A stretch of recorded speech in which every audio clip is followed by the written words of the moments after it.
continuidade ao conteúdo de contabilidade, ainda mais nesses aspectos introdutórios, gostaria de trazer para vocês, nesse momento, a definição e o conceito do que é um ativo e o que é um passivo.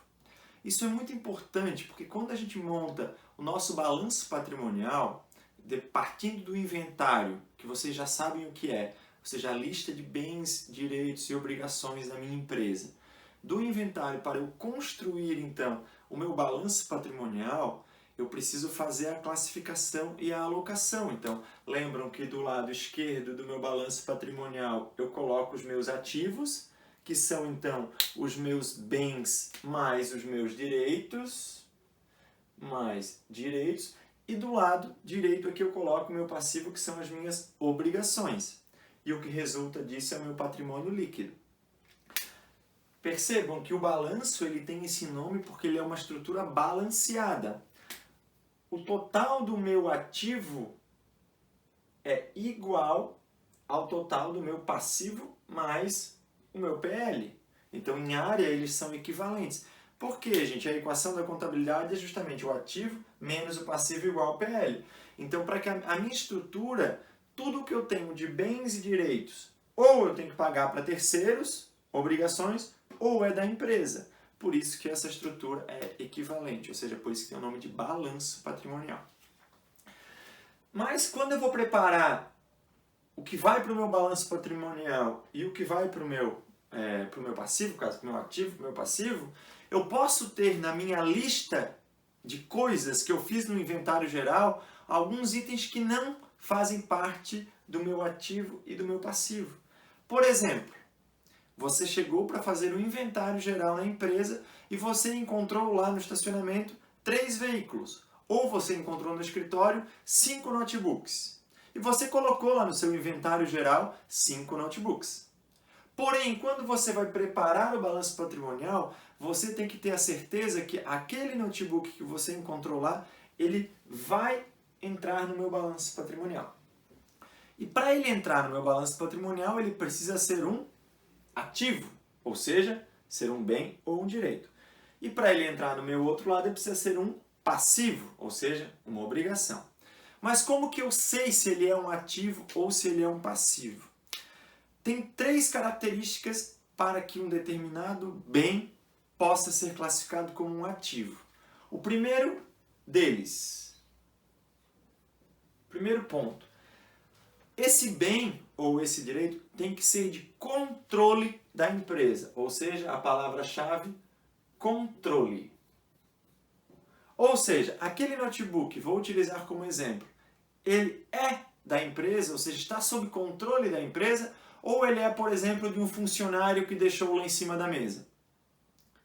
Se esse notebook for da empresa, ou seja, ela que controla, esse notebook entra para o meu ativo porque ele atende a primeira característica já. Tem que atender mais 2 para entrar, mas a primeira ele já atenderia.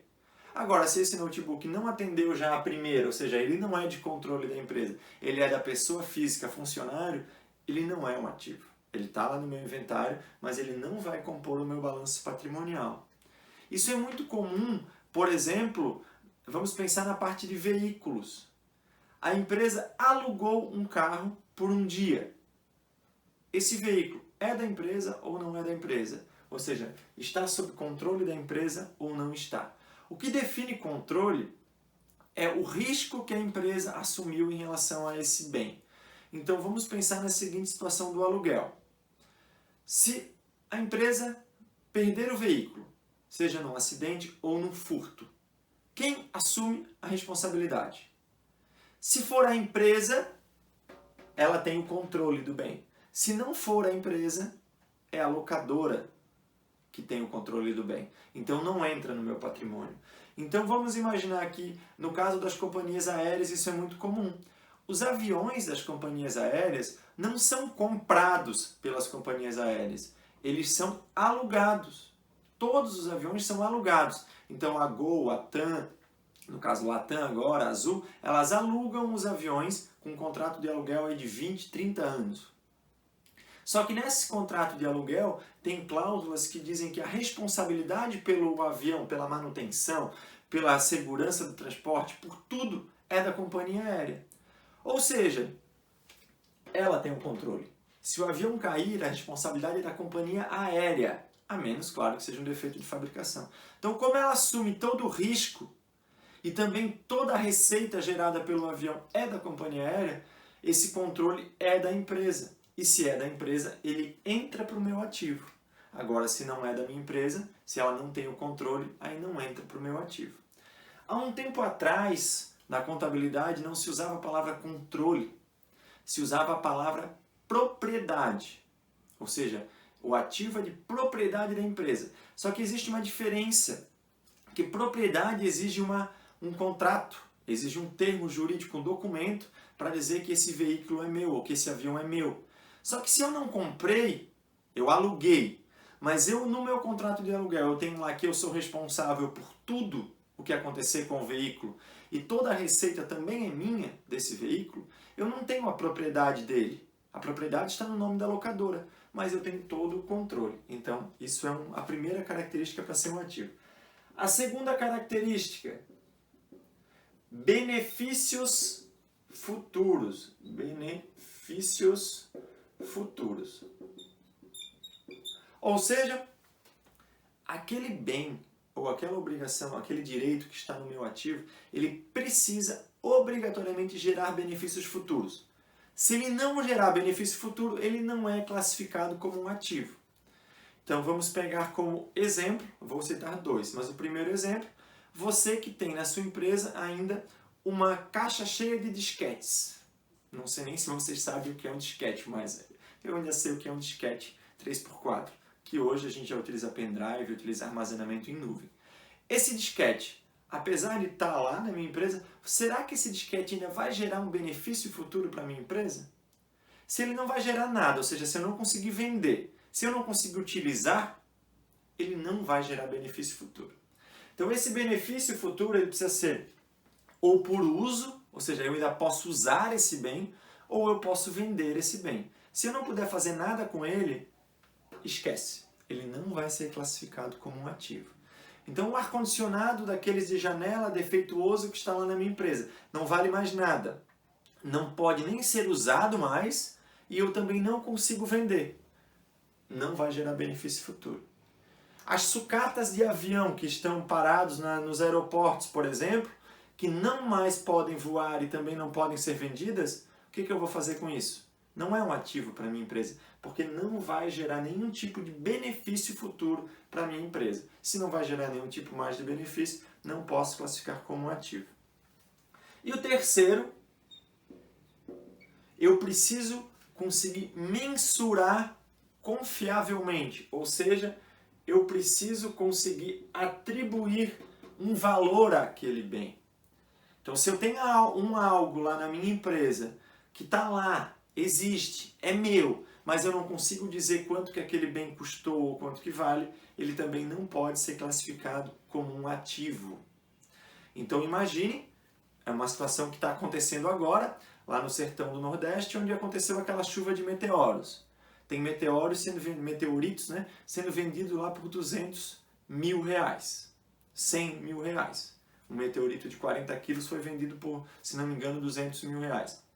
Ou seja, apesar de ser um bem estranho, não é algo comum, existe um valor para aquele bem. Então, se eu tenho um daquele, eu consigo mensurar confiavelmente quanto que ele vale e eu posso colocar no meu ativo. Porém, se aconteceu algo diferente, caiu algum outro tipo de uma peça de uma aeronave espacial, caiu aqui na minha empresa, ela agora é posse minha, eu tenho ela, eu acho que vai gerar benefício futuro, só que eu não sei quanto que ela vale. Eu não consigo mensurar confiavelmente. Ou se é muito incerto ainda esse valor, eu também não devo registrar ela no meu ativo porque eu não consigo mensurar confiavelmente. Então isso vai ajudar vocês. Sempre que vocês se depararem com um bem ou com uma obrigação, vocês, no caso do ativo, desculpe, um bem ou um direito, vocês vão precisar enquadrá-la nessas três características. Se ela se enquadrar, aí sim vocês têm um ativo. Se ela não se enquadrar em alguma dessas, vocês não têm um ativo. E o passivo também tem as suas características. Então o passivo, ele é uma obrigação presente, ou seja, eu tenho que ter aquela obrigação decorrente de um evento passado. Então é uma obrigação presente.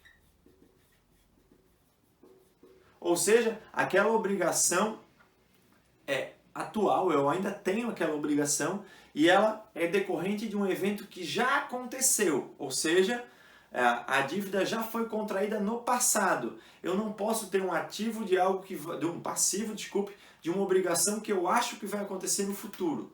O objeto já tem que ter acontecido no passado. Então, eu fiz uma compra mês passado, hoje eu tenho uma dívida, ok? Vocês, meus funcionários, trabalharam mês passado, hoje eu tenho uma dívida com vocês. A obrigação já aconteceu no passado. Agora eu tenho que só pagar para vocês. Eu também preciso mensurar confiavelmente essa minha obrigação.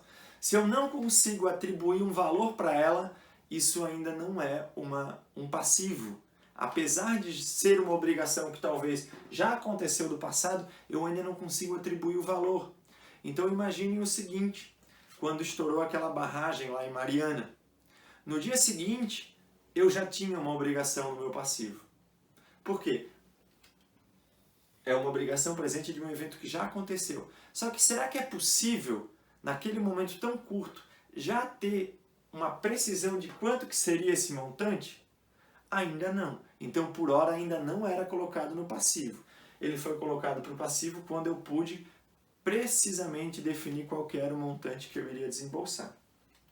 E, por fim, ele vai gerar um desembolso futuro.